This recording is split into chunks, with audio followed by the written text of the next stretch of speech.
Awful lot to get to regarding the madness that took place in the nation's capital yesterday afternoon.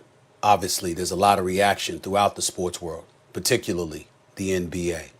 Take a look. It's baffling to see the reaction that the law enforcement had, and whoever else was involved from a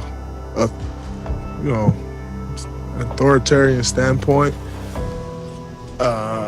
To see the National Guard standing on those same steps when there was a peaceful protest, and now to see a terrorist attack and no National Guard, it just goes to show you where this country is, where this country has been, and probably where it's going to stay.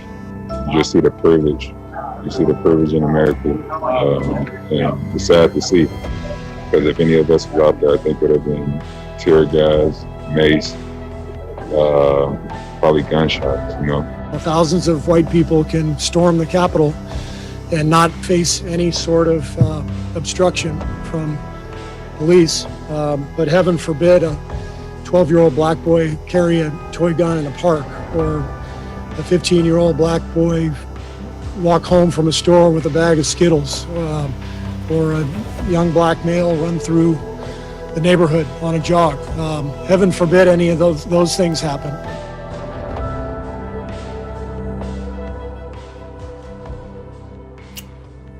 Welcome to First Take. You usually see the wonderful Molly Karen Rose sitting in this chair. She is off for today. As a result, I'm filling in as the novice host that I am, but on this particular day, it really doesn't matter. I'm here alongside my buddy Max Kellerman, my partner here at First Take. And obviously, Max, we saw what transpired in the nation's capital yesterday. I have a lot to say about it. We're going to have Kendrick Perkins on in just a little while to react to what the NBA players had to say as well. But witnessing what you witnessed take place in the nation's capital yesterday, when those protesters stormed the nation's capital, the state capital, endangering the lives of so many people. 4 people was killed, One person was shot. The other 3 were fatally wounded via medical emergencies and what have you. Max Kellerman, your reaction to what you saw yesterday, not just in terms of what happened, but in regards to what the NBA community had to say in their reaction to what happened. Sure. Well, first I would say I wouldn't call them protesters. I called them insurrectionists, which is what they were. And one was flying a Confederate flag, a seditious and treasonous flag of slavery inside the Capitol building. That's what happened. And of course, the world, not just in this country, the world is shocked and outraged. Let me say this. The reaction you heard from many in the NBA and many around the sports world centers on the reaction of law enforcement. And if we go back to Colin Kaepernick's original protest, was this 4 years ago now? You go back to that, what was it specifically about? Police interactions, law enforcement interactions with communities of color, and more broadly about systemic racism and social injustice. And what we hear time and again now, the commentary, especially from athletes, and we just heard a few of them, including coaches, white and black. What you heard is, imagine if those people would have been black, if it's African Americans largely who tried to storm the state capitol building violently, and would they have ever breached security? Highly unlikely. And I brought this point up, Stephen A., months and months ago, because the same thing happened at state capitals. Armed insurrectionists stormed the state capitol building and were either let in or overwhelmed law enforcement and largely got away with it. And I brought it up then. What was Kaepernick talking about? How would that have gone down were they African American? It would have gone down very differently. And if you take a step back and look at what's going on, of course, it's extremely disturbing to see a Confederate flag being waved around in the state capitol building. On the other hand, that is a symbolic victory for the person who pulled that off, because the reality is you can't do that. The reality is there are repercussions. The reality is that this moment was coming, of reckoning was coming in American history. I remember as a kid, Stephen, I was 8 years old at PS 41, 1981, we used to get something called the Weekly Reader. And we would learn about how the climate's going to change and also the browning of America. At what point would white people cease to be the majority in America and would be only the plurality, meaning they're still the largest group, but not over 50% of the population. And in terms of birth rates, babies being born, that was right about now, which is happening right about now. And the next 30, 35 years, white people will cease to be a majority, period, as part of the population. What was going to happen to the strain of white supremacy in this country when that occurred? What we're seeing now, a desperate attempt to hold on or reclaim some kind of past power. At our worst, this country has always been about white supremacy, at our worst. And at our best, it's been a multiracial coalition of those of goodwill. And that's been the struggle throughout our history.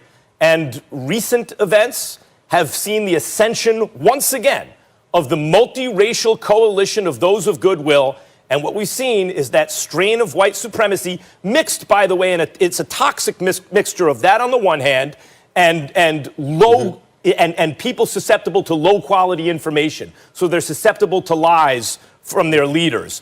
We saw that toxic mix rear its ugly head in the face of a triumph by the multiracial coalition of those of goodwill. Well, obviously, I have a lot to say, but sitting in this chair today and subbing for Molly Karen Rose, I'm going to go to Kendrick Perkins first. I want to bring him in on this conversation because obviously the NBA community reacted to it. He's a former NBA player, former NBA champion, obviously, and now a contributor right here, proudly so, on ESPN. Kendrick, you saw what you saw in the nation's capital. You saw the NBA community react to 4 people being killed, 3 via medical emergency, 1 was shot and killed, 50 people plus were arrested, and obviously they're expecting more to come. You heard the reaction from the NBA community in light of what transpired. What was your reaction? Well, first of all, I always want to applaud the NBA brotherhood for standing on the front line and doing whatever they can to use their platform to bring awareness to what's going on. Honestly, personally, I don't see how they played last night. My mind was in a whirlwind, just watching, the news and seeing what was going on and me witnessing what was going on in Capitol Hill. And the truth of the matter is this, Stephen A. and Max, is that we live in 2 different Americas. It's 2 Americas. It's Black America and it's white America.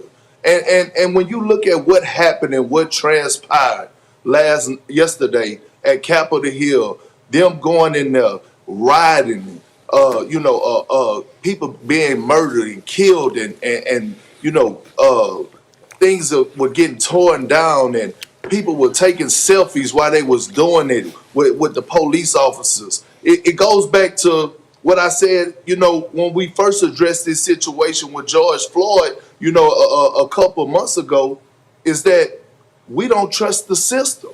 And how can you trust the system after watching what we witnessed yesterday? I don't trust nobody. I don't trust security. I don't trust police officers. I don't trust nobody as an African American. And it goes to show me another thing, is that our safety was already on the line. It don't matter who you are in the world today. If they could get to Capitol Hill, how can you feel safe in your own home? How can you feel safe anywhere? How can you feel safe in the NBA arena? You can't. It was a planned attack. And so what that goes to show me is that this is just the beginning, because I don't know what else is coming up. And for this to happen with the security that the Capitol have, you just don't know what's going to come up in the near future. You don't know what's going on through these evil souls that are doing these crazy things in our world today, especially in the United States. Our safety is on the line. We should not take nothing for granted. We have to make sure that we watch ourselves, protect our family, be cautious of where we go, who we're around. And it went a step further, just witnessing what we saw yesterday and the things that happened. I mean, I'm really lost for words, to be honest with you, because I don't know what to do. I don't know what to do. I'm up all Well, night pacing the house, going to check on my kids. I mean, you know, Stephen A. And Max, to be honest, I don't know what to do. I don't know what to do. It's just not safe. Can't trust nobody. Nobody. I got it. I appreciate your comments from both of you. I got a lot to say about this because I want to brace everybody because it's not really sports related to me. And let me be very, very clear. My eyes are on one individual, and that is the man that occupies the White House. His name is President Donald Trump. He was responsible for this. I don't give a damn what anybody says. And I'm not talking politics just for the world out there to recognize. I'm not talking about Republicans. I'm not talking about conservative policies. I'm not talking about any of those things. I'm talking about him. I watched his entire speech yesterday. I watched a president speak for approximately an hour. And you can call it dog whistling, or you could say it's directly. He sent them to the nation's capital. He sent them over to the state capitol. He talked about, we're strong, we're not weak. Only the weak would stand for this. You can't let this happen. We're going to march over there before he got in his motorcade and went back to the White House. He did that. He's responsible. I don't give a damn what anybody says. Somebody's going to say it, I'm going to say it. The reality of the situation is I'm going strictly by the speech he gave to them minutes before they walked over to the state capitol. He sent them over there to cause disruption. And in that building, there were blacks, there were whites, there were young folks, there were older folks. There were folks working for the government, there were folks who were elected officials. The Vice President of the United States was in danger. The Speaker of the House was in danger. The Majority Leader of the Senate was in danger. And he knew that and did not care. Period. Now, when we talk about black people, let's be very clear about what we're saying is. Listen to my man Joe Madison, the Black Eagle, this morning, along with various others, because he's on Urban View, Sirius XM radio channel at 1826. I love him. But he said it for me very, very appropriately. Doc Rivers said it. Steve Kerr said it. Stan Van Gundy said it. Jaylen Brown and Jason Tatum said it. These were black people. There would have been more than 4 people dead. And by the way, they wouldn't have gotten into the rotunda. We wouldn't have gotten into the rotunda. Breaking windows, penetrating the barriers. Police officers actually let them through the barriers. Now, for those who want to condemn them, clearly whoever's running the police force in the nation's capital, whoever's responsible, rather, for Capitol security, they should be fired immediately. They should be fired. No question. We understand that. But understand also that those officers, those law enforcement officials actually in attendance, their number one priority was to protect the elected officials. So if you're protecting them and shielding them from harm, you can't do that and then also guard the barriers and prevent people from coming in. But there was a lack of preparation. I don't understand it. I don't understand how they got into the state capitol. Black people would have never gotten that far. We'd have been mowed down. They'd have shot us on sight. I would remind the nation that when protesters were out there months ago and there were people threatening to penetrate the gates of the White House, I would remind people that the President of the United States the next day said, I'm so glad. He said, he didn't use the word disappointed, but he came across as disappointed that they didn't penetrate even deeper. He said, because my Secret Service guys, these young guys, they're ready. They were great. He said, but man, if they had gotten penetrated, he said, I'd have felt sorry for those protesters because I had the most vicious attack dogs waiting for them. This is what he's done. One man who cared about himself more than his country. One man who cared about his power more than his country. One man who cared about himself, his power, his money, his prestige, whatever you want to call it, cared about that more than potentially the lives of human beings, some of whom have supported him lock, stock, and barrel for the last 4 years. Whether you want to abhor it or celebrate it, no one has supported the president more than Vice President Pence. Very few, if anyone, outside of him has supported him more than Senator Mitch McConnell. And evidently, that did not matter. And this is where we are. And as a result, as Kendrick Perkins said, and he alluded to, Max, because I want to come back to you right now, I'm scared because there's still less than 2 weeks to go. You know, you can't get him out of office by that time. They talking 25th Amendment. That will take at least 8 days, if not longer. You're not getting him out. He's the president of the United States, still got the nuclear codes, et cetera, et cetera. We don't know what this man is capable of, but we do know this because the NBA players said it and said it so eloquently. If that had been a black person, we wouldn't have even made it in the building. They'd have shot us on sight. Think about this, guys. Slavery and everything that has followed, years, decades, centuries of prejudice. All of this stuff's going on. And black people never did that. And look what we were subjected to. But the white folks march up on Capitol Hill, storm and breach the perimeter and storm the state capitol and the nation's capital. And they walked out alive. They should be arrested. You got facial recognition, the FBI, everybody should be in on this. All of them, every one of them you could get. You get them and you make sure you give them real significant jail time. Floor is yours, Max. Go ahead. That was forcefully and eloquently stated, Stephen A., and I applaud you. Let me add to it this. When you say the vice president and the leader of the Senate, the majority leader, have supported the president, in fact, they have enabled the president. That entire party has enabled the president. There was a chance to get rid of him when he was impeached.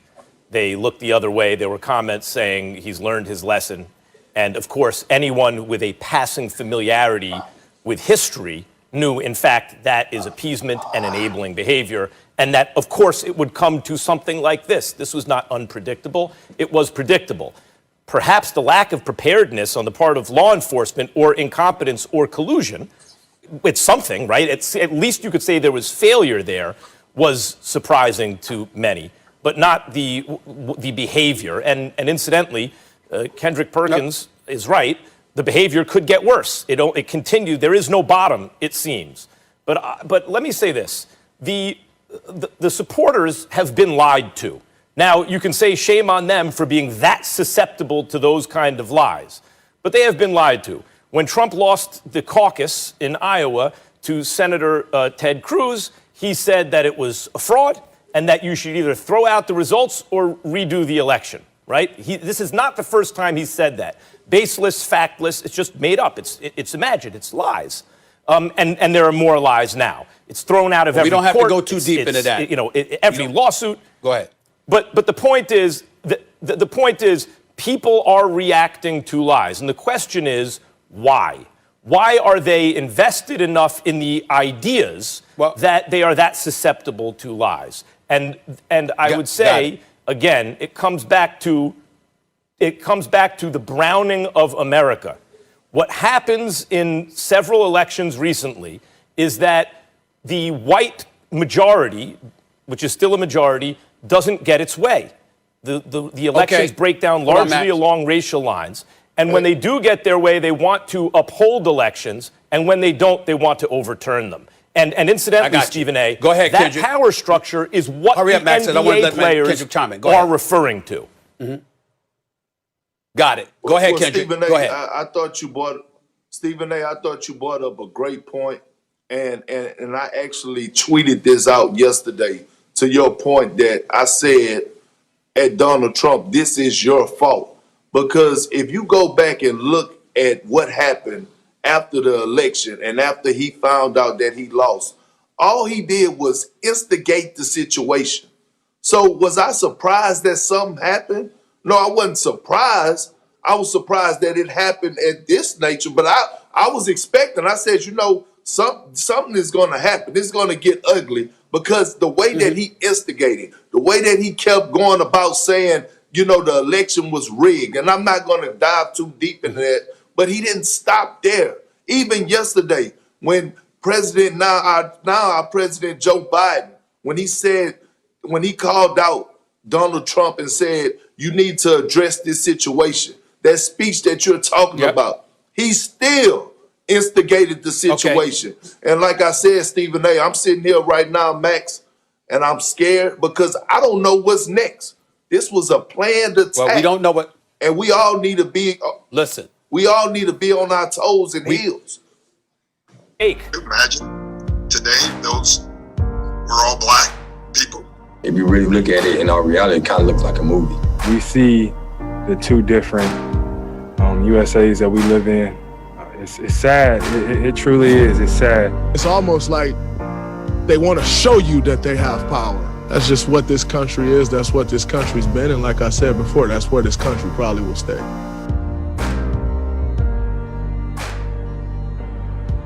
On in the world, man, and you can't hide from that.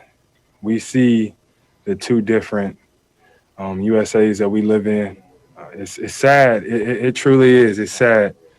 But all in all, we came to the conclusion, look, man, we're going to go hoop. We know what it is. You can't fool us. You're not fooling nobody else. But like I said, it's just sad, man. And everybody sees it. Everybody knows it now. Like, you can't say that you don't understand it. Heat forward Jimmy Butler with his thoughts on the events in D.C. The chaotic scene at the Capitol on Wednesday was a day we've never seen before in our country's history, when a mob of Trump supporters stormed the Capitol building, interrupting the vote certifying Joe Biden's victory. The riots led to 4 deaths, a woman who was shot inside the Capitol and 3 others who died outside from medical emergencies. There were over 50 arrests and widespread destruction. ESPN NFL analyst, undefeated senior writer, and D.C. resident Dominique Foxworth joins us right now. Dominique, thank you for being on the show. Let me get right to it. You were practically in the middle of all of that because you were taping a show in D.C. at the time, which is where you reside. Can you talk to us about your thoughts, what you experienced, and how you're feeling about everything right now that you've had an opportunity to reflect on everything?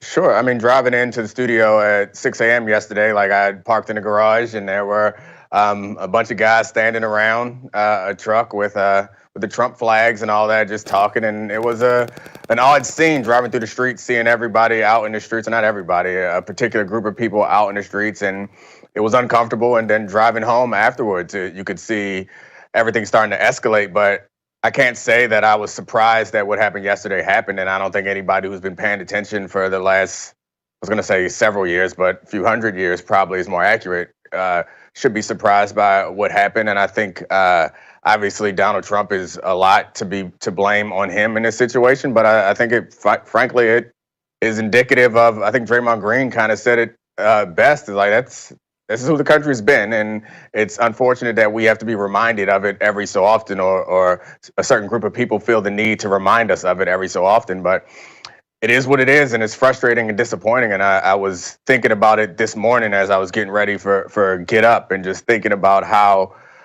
so many of us, and myself included, we feel the need to condemn and judge these people at the Capitol, and they deserve it. I'm obviously by no means defending them, but I'm reminded of a quote from Mike Leach, of all people, is that if you aren't, you're either coaching it to happen or you're allowing it to happen. And I feel like that's true of everybody in our country. It's like these things are not new. They've been festering, and we've been either encouraging it in the case of the president or allowing it in the case of all other people in power. And yesterday on the show, Max and I had a bit of a discussion / debate about the level of progress with as it pertains to racial equality in this country. And I kind of said to Max that I don't really believe that we've had very much. And that was before everything escalated yesterday. And I feel like that just kind of proves my point and drives the point home that all the things that we look at and think of as progress aren't actually progress. I'm sorry, go ahead, Stephen A. Dominique, before I bring Max to chime in here, I want you to illuminate for us when you talk about the absence of progress and you relate that to what transpired yesterday at the state capitol. Explain to me how the two coincide in your mind, just for our viewers. Explain exactly what you mean when you're saying that. So I appreciate the clarifying question. So we see those videos, we read books, and we see movies about how things were in the 60s or the 50s or the 40s and the 30s. And we see these furious white faces spitting on people trying to go to school or planting bombs in places of worship, throwing rocks and stones at buses, like doing these things, attacking people on the Edmund Pettus Bridge. And we see that and we're like, we've made progress. We're better than that. And then we see videos like we saw yesterday and the videos like we've been seeing in the past couple of years,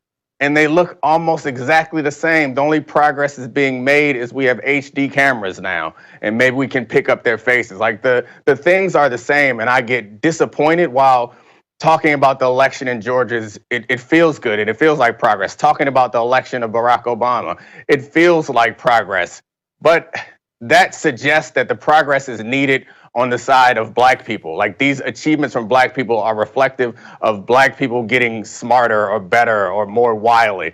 That's not what happened. That's not what's happening, and that's not what we need to happen for progress to happen in this country. The progress that we're looking for is not with Black people, because by and large, Black people are not in power. And I think talking about Barack Obama getting to the presidency, there is nothing more obvious of the lack of progress than looking at what it requires for a man of mixed race and African heritage in Barack Obama, which is required for him to get into the presidency and remain there, versus what is required of someone like Donald Trump to get to the presidency, and obviously now not remain there, but they're trying to make him, they're trying to keep him in that position. So those juxtapositions make me feel dispirited, frankly, about the idea of progress. And it's frustrating sometimes, because the people who, Black people in particular, and white people too, who have power and have platforms, they talk about this progress in part because they've experienced it. And I'm one of those people. Like I am living a life that my parents and my grandparents obviously could never hope or imagine that they could live. But I have to understand that what's happened to me and what's happened to so many of us is exceptional. This is not a real goal for other people. I'm sorry, Stephen A. Go ahead.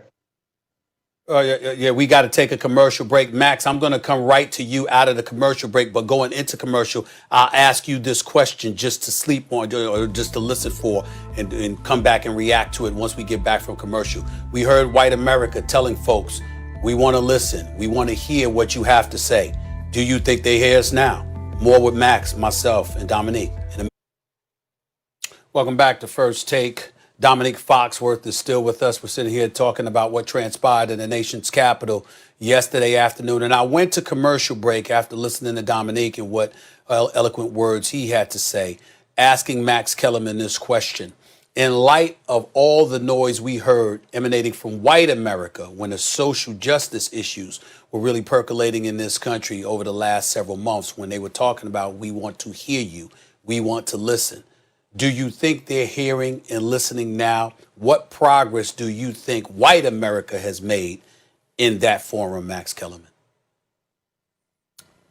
Yesterday, Dominique and I were discussing the appearance of which these two quotes are at odds with each other, both from Dr. Martin Luther King. One, the moral arc of history is long, but it bends toward justice. And the other is justice postponed is justice denied. And Dominique was certainly in a justice postponed is justice denied mood, which obviously continues today. I would say a third quote from the Reverend Dr. Martin Luther King, Stephen A., which is, in the end, we won't remember the words of our enemies, but the silence of our friends. And we're not talking about the bad actors here. I'm talking about those who would have, people of good intentions who have been passive and thus enabled this kind of thing to happen. It's time for them to wake up. And I think increasingly they are waking up. And this goes to the point, Dominique, about the moral arc of history. The fact of the matter is, psychologically, Stephen A. said earlier in the show,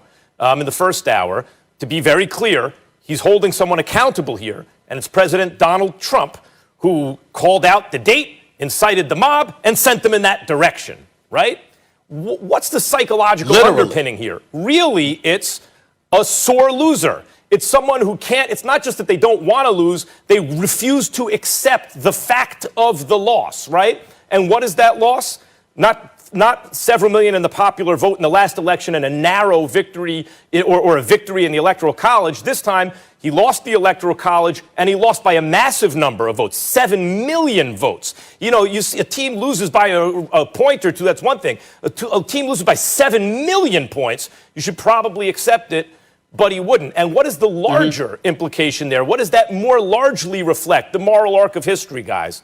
Because the fact is, I brought this up earlier in the show, Dominique, the day of reckoning in this country was coming. You knew there'd be revanchist tendencies in the white power structure as the browning of America accelerated, as we got to the point where the birth of white babies is no longer the majority, it's merely the plurality, right? More than any other group, but not more than 50%. In the next 30 years or so, 35 years, in fact, white people will cease to be the majority. What will happen to the entrenched power structure at that point? It's their last gasp. We want to hold on to this power. And that's what we're really seeing. We're seeing a waning power, a power that is lost, that is losing. That doesn't mean evil is permanently defeated, white supremacy, because the lesson of human history is that it's never permanently defeated. Every generation must be vigilant and strive. And so it will rear its head again. This is not the last time. But the trend is, even though it spikes at times, the moral arc of history bending toward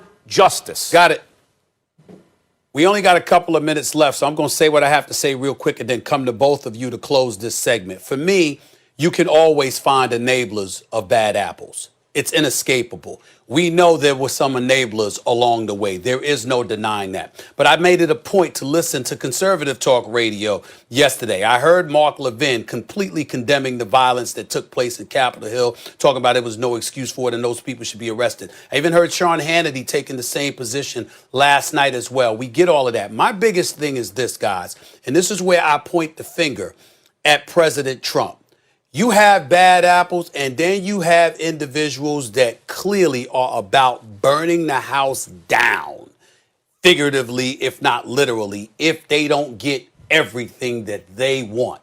And the reason I brought up earlier in the show, Dominique, before you got here, about Vice President Pence and Senate Majority Leader Mitch McConnell, at least until January 20th, and all of this other stuff, was because when you think about those two individuals, I can't think of anyone who has supported Trump more than them. Right. Yet he was willing to throw Pence under the bus. And in this case, Mitch McConnell, because he basically sabotaged the elections in Georgia, one could argue. The bottom line is this. When you look at it from that perspective, even though we cannot deny that there have been enablers / supporters, is it reasonable to say with the president, it was hard to even predict this kind of mess?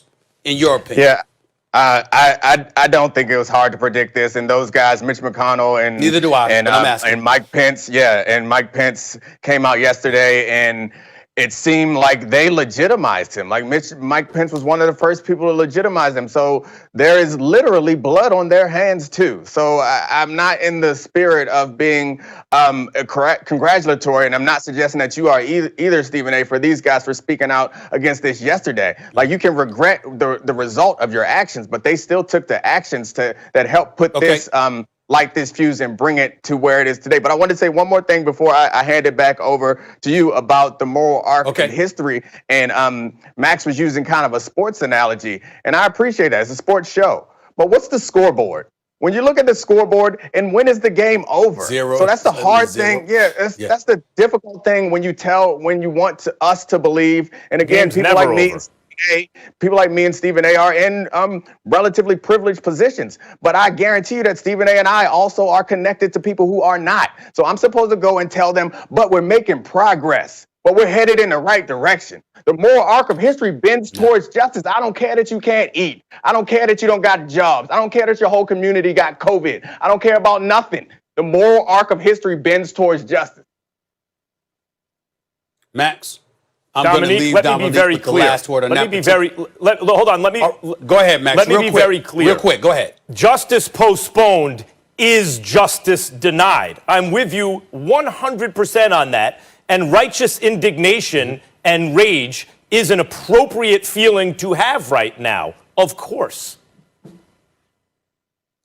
Appreciate comments from me from and both everyone you, else, Dominique, and Max everyone Kellerman. else. The white people who are in power, the white people in government, the white people who in the neighborhood, the white people who watch all this and see it and turn their nose up at it. You should be righteously indignant too. You should not accept that this country represents you. Of You should not course. accept that this country Listen, subjugates you. hold on, guys.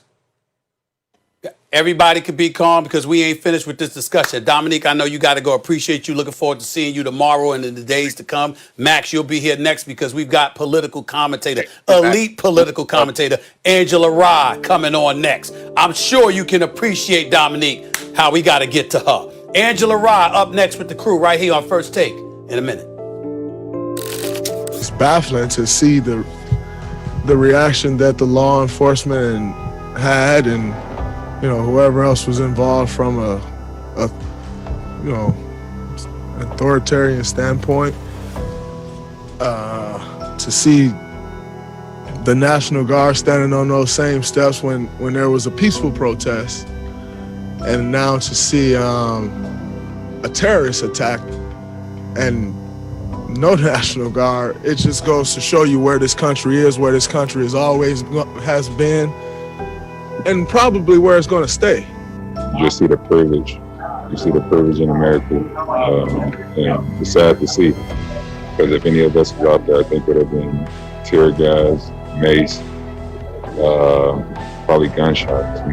Thousands of white people can storm the Capitol and not face any sort of obstruction from police. But heaven forbid a 12-year-old black boy carry a toy gun in a park, or a 15-year-old black boy walk home from a store with a bag of Skittles, or a young black male run through the neighborhood on a jog. Heaven forbid any of those things happen. Welcome back to First Take. Political commentator extraordinaire Angela Rye joins us on the show. Honored to have you on the show, Angela. Thank you for being here. Yesterday, one can only imagine how you're going to react publicly, that is, on this show, to what you saw yesterday. Give it to me. Talk to me about what your thoughts are. Well, there are two conflicting thoughts, or at least two things that I'm balancing, Stephen A., and that is this. I worked on the Hill. I grew up as the young professional on Capitol Hill. It was my first job. I had a one job out of law school, kind of lobbying for HBCUs. And then right after that, when the Democrats gained control of the House, I was right there. My first boss on Capitol Hill was Benny Thompson on the Homeland Security Committee. And that is where I worked. And before that, interning for Maxine Waters, the Hill has been my professional life. And so I'm watching that yesterday, thinking about all of the death threats that Ilhan Omar, who is a dear sister to me, AOC, Congressman Maxine Waters has received, Congressman Thompson, who still chairs the Homeland Security Committee, along with all of the other members who I worked for at the Congressional Black Caucus, folks who I helped staff up their offices, figuring out what they were going to do, helping them to raise money when I could, doing events for them in their districts, even over this summer. And so these aren't people who I just worked with and for, their family. So watching this, knowing that from every single side of the Capitol, these domestic terrorists were allowed in that building because they believed it was theirs without regard for human life. The staff, who are like my brothers and sisters, that was horrible to watch. And in that moment, you feel the anguish, the concern, the anxiety that every parent feels every time their child leaves and may have an interaction with a police officer. And you see the difference between when someone believes the police works for you and when someone else believes from all of their past experience that the police work against them, perhaps even shooting to kill them when they protect and serve everyone else. And so to that end, you have a quote from James Baldwin where he says, to be a Negro in this country and to be relatively conscious is to be in a rage almost all the time. And we've been in that rage, not just for 4 years, but for 402 years, knowing how much we worked to establish what this country would become and seeing where it is, which is not far enough, is more than frustrating. Understanding that justice does not always serve us, understanding that the people who were up there, who were able to run roughshod all over the Capitol, may not even face consequences, to the point where they were putting up videos bragging about what they've done. To the point where they were able to take selfies with police officers, to the point where they're still probably in their hotels right now. And they weren't just spreading ideas of domestic terrorism, terrorizing police officers, their staff, everybody who works on Capitol Hill to ensure that they're doing the people's work. They also weren't masked up. So they're also spreading coronavirus when we're at a new peak with a new strain of the virus. So it's maddening. It's still scary. All I can tell you is this morning I'm really sitting in gratitude because everybody was safe. That I know. I do feel horrible for the people who lost their lives, but everyone who I know is okay. I just don't know how long they'll carry this trauma. Max, go ahead. Yep. Stephen A. brought up in the last segment conservative pundits who have condemned the insurrectionists. But in fact, you brought up Mark Levin and Sean Hannity. They did a great deal to foment outrage about a supposedly fraudulent election, which was actually, as Trump got routed in the courts, on the up and up. But even Joe Scarborough, who was a Republican congressman before he was a TV personality, said if they were black people, they would have been shot in the face. That's how he put it. And I think everyone understands this. There was an unredacted FBI report at the end, toward the end of last year, that talked about the threat and the actual instances of white supremacists infiltrating law enforcement. Is your feeling that something like the failure of law enforcement yesterday, compared to what it would have been, hard to prove a counterfactual, but had they been black and storming the Capitol, do you think that is an issue of institutional racism, or is it an issue of the fact that, after all, the president called the date January 6th and then sent them over there and still has control of some aspects of law enforcement in the area? Do you feel that changes with a new administration, or is that entrenched? It's such a dynamic question. I think it's both, right? I think that this country was built on systemic racism and oppression, and what you saw on Capitol Hill yesterday were people who know how they got their power, how they've stayed in power, and fearing what it will look like if they were to lose that power. Because people know about karma, people know about the laws of sowing and reaping, and they are worried about what it will look like if people gave back to them what we've received over the last several hundred years in this country. So I think you have that, and you have systemic failures. My understanding from yesterday is that Capitol Hill police made a calculated decision in the moment once they knew. I have no idea why there wasn't preparation for this. This is something that should have been prepared for since November. But they made a calculated decision to go in the building to ensure that members and staff were protected instead of protecting the outside of the building, which allowed for more people to come in. However, it doesn't help when officers are also moving gates to ensure that people can get into the Capitol. It doesn't help when people are busting windows, that there's not a response, right? So there's all of that. I also don't think that these systemic failures, that the low staff count would have been an issue if they were Black Lives Matter protesters. We saw over the summer rubber bullets, all of the equipment that were transferred to local governments from the Pentagon to take on protesters looking like war. I saw pictures of Capitol Hill police officers yesterday standing on the steps in a human barricade with their hands in their pockets, right? I saw a Black officer being chased through the Capitol, running from the protesters, trying to ensure him, probably knowing as a Black man, as an officer, that even if he shoots them, he will be held responsible, knowing these protesters will not, for whatever they ended up doing or could have done to him. So there are a number of factors. It's not a cut and dry, black and white, no pun intended situation. It really is all of the many layers of racism, the things that are personal and implicit biases and explicit biases in our hearts, as well as the systemic issues that exist in the country. Max Kellerman, I will address your points about what you said about some of the conservatives after this interview is over. But Angela, I wanted to get back to you in this regard. When we saw the players take the positions that they took, I want to know, how did that resonate with you, these professional athletes speaking up, basically letting everybody know we're not going anywhere.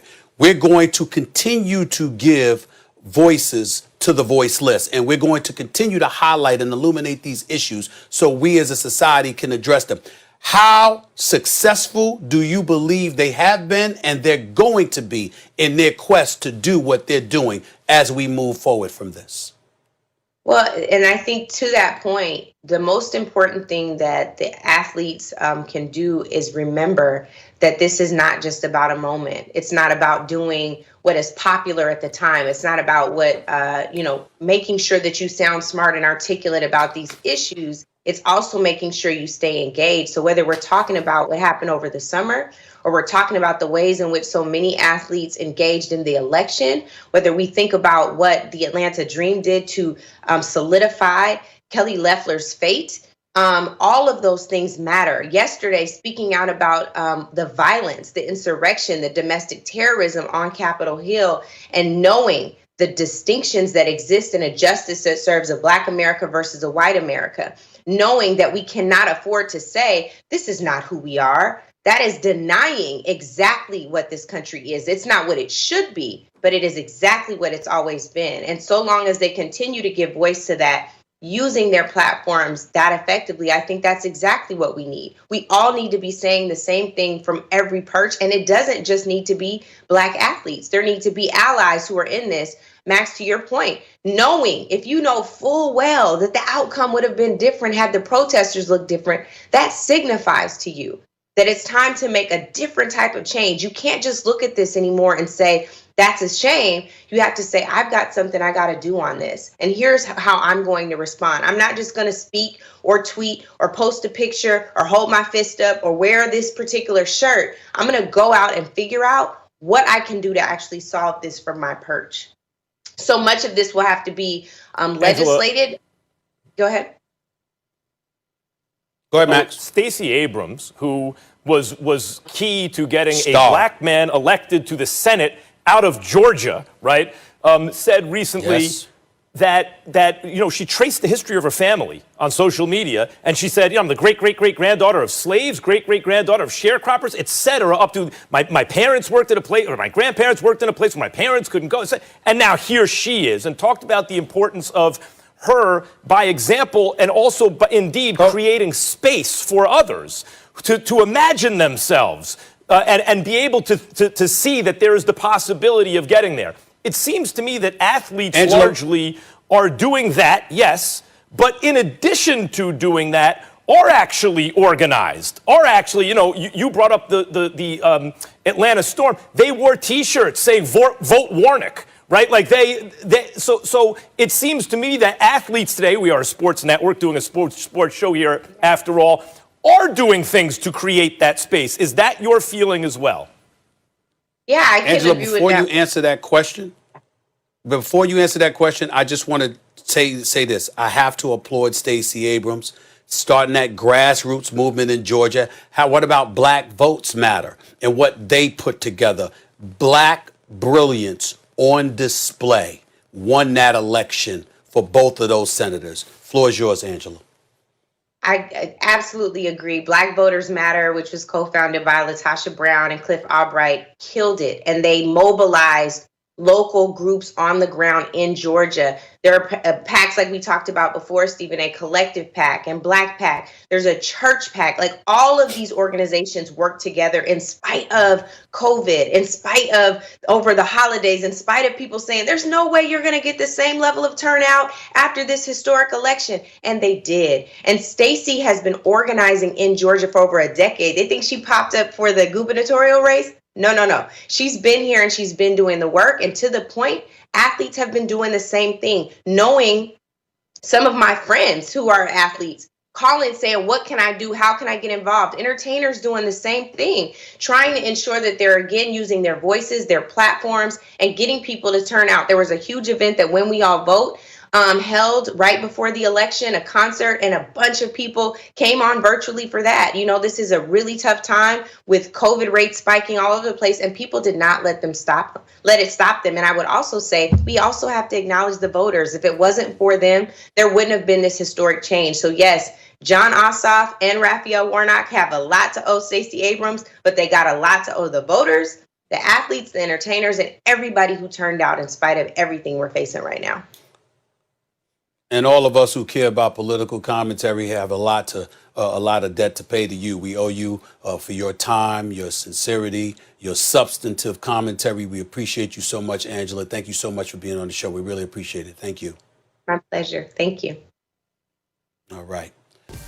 We got a lot more to get into, Max. We're going to have Damian Woody here any second. I think he's ready to go. We saw NBA players locking arms last night, taking a knee, obviously giving a voice to this particular issue, which is near and dear to their heart because it was reminiscent of what transpired in an odd way yesterday, because when they saw white individuals storming the state capitol, inside the nation's capital, and folks not being harmed, and you juxtapose that to Black Lives Matters and others marching anywhere, we all know that the results were different then. We all know that the results would have been different yesterday if there were a bunch of black people that had stormed the nation's capital and endangered the lives of elected officials. We have Damian Woody here right now. The only thing I want to say before I get to Damian Woody was this, Max. You talked about people fomenting. You mentioned Mark Levin, Sean Hannity, other conservative hosts, whatever. Here's my position on that. I don't look at things as simplistic as that. I'm not accusing you of doing that, Max. What I'm saying is this. People having a hardcore belief in philosophical beliefs, politics, policy, etc., does not mean that you're fomenting and stirring up stuff like that yesterday when you compare that to what transpired with the president and his rally. I heard Mark Levin literally vehemently speaking against violence of any kind, and he's been doing it for years. I heard Sean Hannity do the same. I heard numerous conservative hosts doing the same. I don't always agree. I'm not a conservative, but I am going to be fair, because if we're going to say that about them, there's folks on the left who stir stuff too. And if we're going to accuse one, we need to make sure we accuse the other, or don't accuse anybody. No, but I think that both sidesism is dangerous and has been dangerous over the last 4 years. In fact, when Trump was crying and being a sore loser about losing, as he did in the Iowa caucus with Ted Cruz, and say, oh, it's fraud and we have to redo it or we shouldn't count it, and he did it again, when he marks January 6th and then sends the mob in that direction, right? Leading up to that, folks who are susceptible to those kind of lies and low-quality information, those folks look to people like some of the conservative, so-called conservative commentators that you mentioned. Wait a minute. And if what they hear is there was election fraud when in fact there wasn't, when that things aren't legitimate when in fact they are, they take those cues and they're more susceptible to the low-quality information. I just want to say quickly, and I know, Damian, we're going to get to you right now, a lot of it, Stephen A., seems to me to be about keeping black people in their place. Starting the Tea Party, a reaction to Obama. Well, I agree with that. Kamala Harris is now in the White House, a woman of color. But I just want to finish this thought. I agree with that, but I don't attach it to a party. What I saw yesterday. There's too much that's going on in this country. As a black person, but it is attached to a lot of different areas. It is attached to a party. There are good people like Mitt Romney, who's a patriotic American. Hell no. And I wouldn't accuse Mitt Romney of that. Like, thank you, Mitt Romney. But it is largely attached to one party right now, and that goes back to the Southern strategy, a political. I just want to get this thought out real quick. What I saw, you're getting a lot of thoughts out, but it's one-sided. One of the images that I saw, or two of them that I saw that bothered me, was the black cleaning crew coming up and cleaning up the mess in the state capitol building that the white people made and then left. And then today, seeing the images of some of those same white people hanging out in the hotel lobby over drinks, talking about, presumably, what they had just done, maskless, by the way. All right, All right, let's go to Damien. Damien, your thoughts about what you saw yesterday, because even though they were basketball players, you're a football player, you were a football player, a two-time Super Bowl champion as well. You're a professional athlete, highly intelligent. You know what's going on in this world. What did you make of what you saw yesterday? Well, listen, Stephen A. Max, I was like everyone else, just highly disgusted at the visuals that I saw on television. I was watching those things happening, literally unfolding with my kids and everyone in the house. And for me, I'm sitting watching lawmakers and pundit after pundit come on TV, and everyone echoing the same point, that this is not the America that I know. This is not the America I know. And that is false. That is a lie. Not only can we go back to the visuals from 2020 in the Black Lives Matter movement, where we clearly saw the touch and the force that law enforcement came at those protesters. But all we have to do is go back and look at the history of our country. Because I've always said, if you ignore or don't acknowledge it, we're bound to repeat it. Let me give you a couple examples. 1874, election riot in the Deep South down in Alabama, Vicksburg, Mississippi, Louisiana. Literally committing a coup d'etat, overthrowing duly elected governments, all because of perceived grievances that things are changing, that there was election fraud. 1898, Wilmington, North Carolina, massacre. Again, duly elected government being overthrown by a mob for perceived grievances as to how they want their government to be ran. Okay, so these things keep happening. They've happened all throughout the history of our country. And what frustrates me is to see people go on TV or talk about this is not America. It is. We refuse to acknowledge what has been going on in our country for years. And until we, as a people, acknowledge the issues that we have,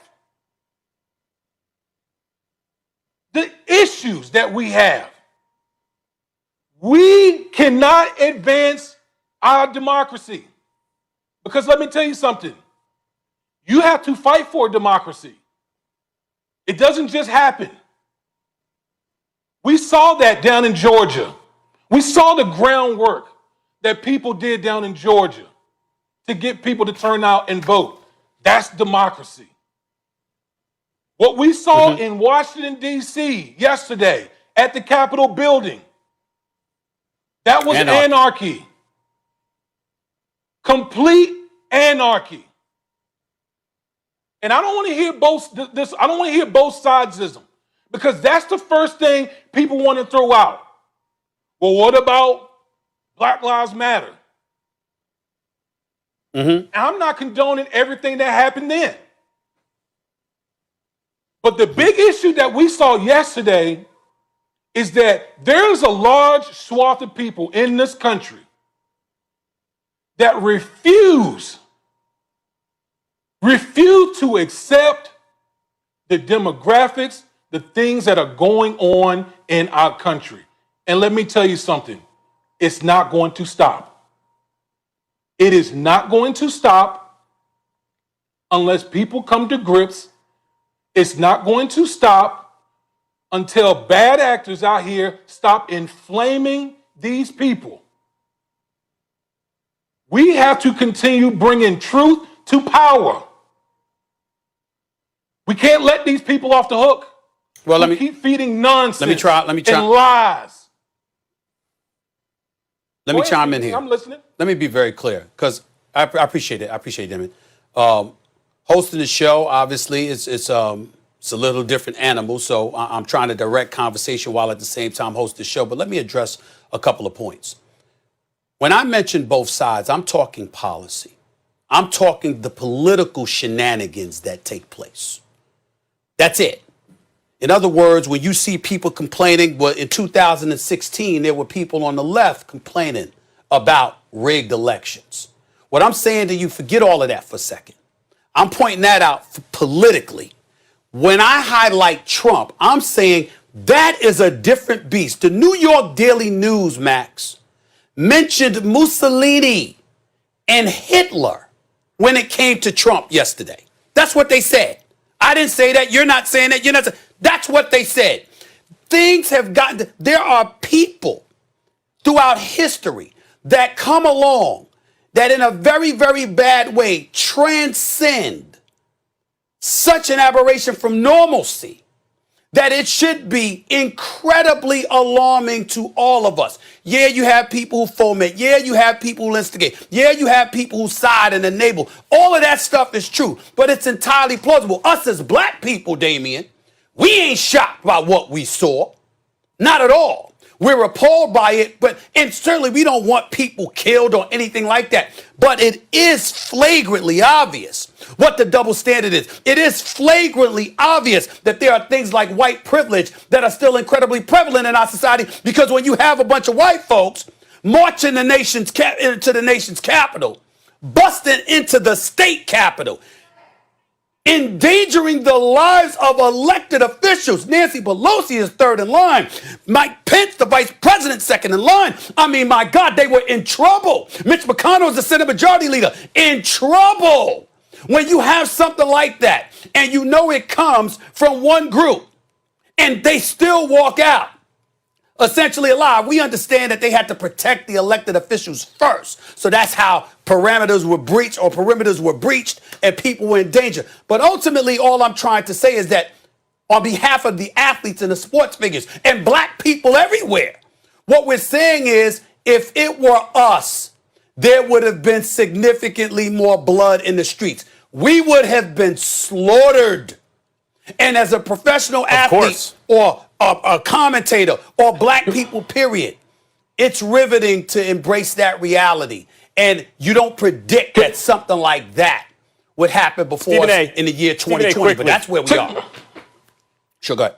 Stephen A., quickly, because I know Damien has a lot of things to say, and we've been talking for almost 2 hours. I would say the both sidesism, even politically, and you don't want to condemn every member of a political party. I brought up Mitt Romney, and I have over the last 4 years, as an example of an American patriot who is in a certain political party. Yeah.